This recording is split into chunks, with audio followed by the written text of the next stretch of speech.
దక్షిణాయనానికి చివర ఉత్తరాయణానికి ముందుడే ధనుర్మాసం ప్రాతకాలంలా పవిత్రమైంది. ధనుర్మాసం అంటే దివ్య ప్రార్థనకు అనువైన మాసమని అర్థం.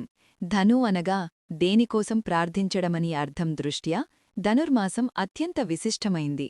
ధనుర్మాసం తెలుగు సంస్కృతిలో ఒక భాగం.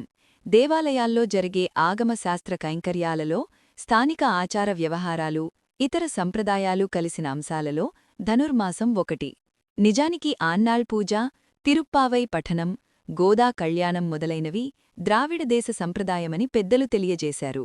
ధనుర్మాసం కాలంలో తిరుమల శ్రీవారి ఆలయంలో సుప్రభాతానికి బదులుగా తిరుప్పావై పఠనం చేస్తారు.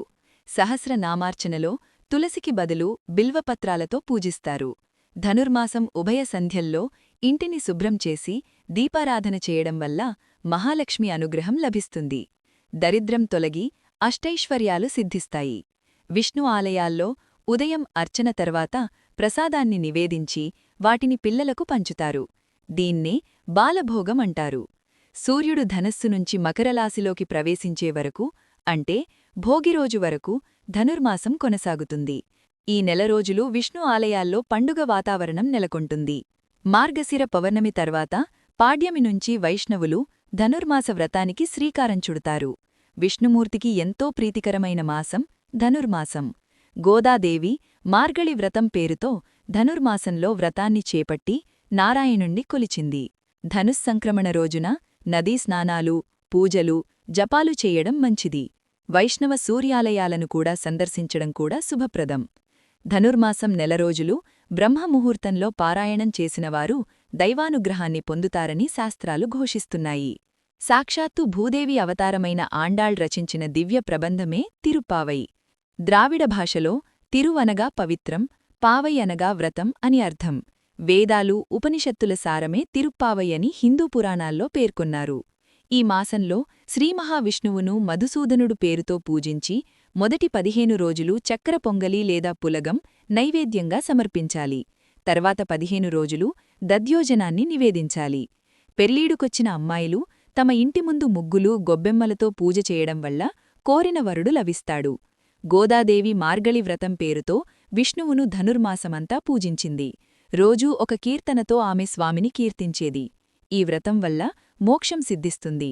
ధనుర్మాసంలో రోజూ శ్రీకృష్ణుడికి తులసిమాల సమర్పించే స్త్రీలకు నచ్చిన వరుడితో వివాహం జరుగుతుంది.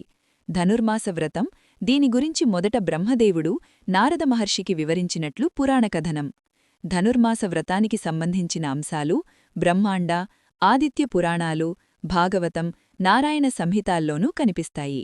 పవిత్రమైన ధనుర్మాసంలో ఉదయం సాయంత్రం క్రమం తప్పకుండా దీపారాధన చేయడం వల్ల లక్ష్మీదేవి అనుగ్రహంతో సకల దరిద్రాలన్నీ దూరమవుతాయని విశ్వాసం.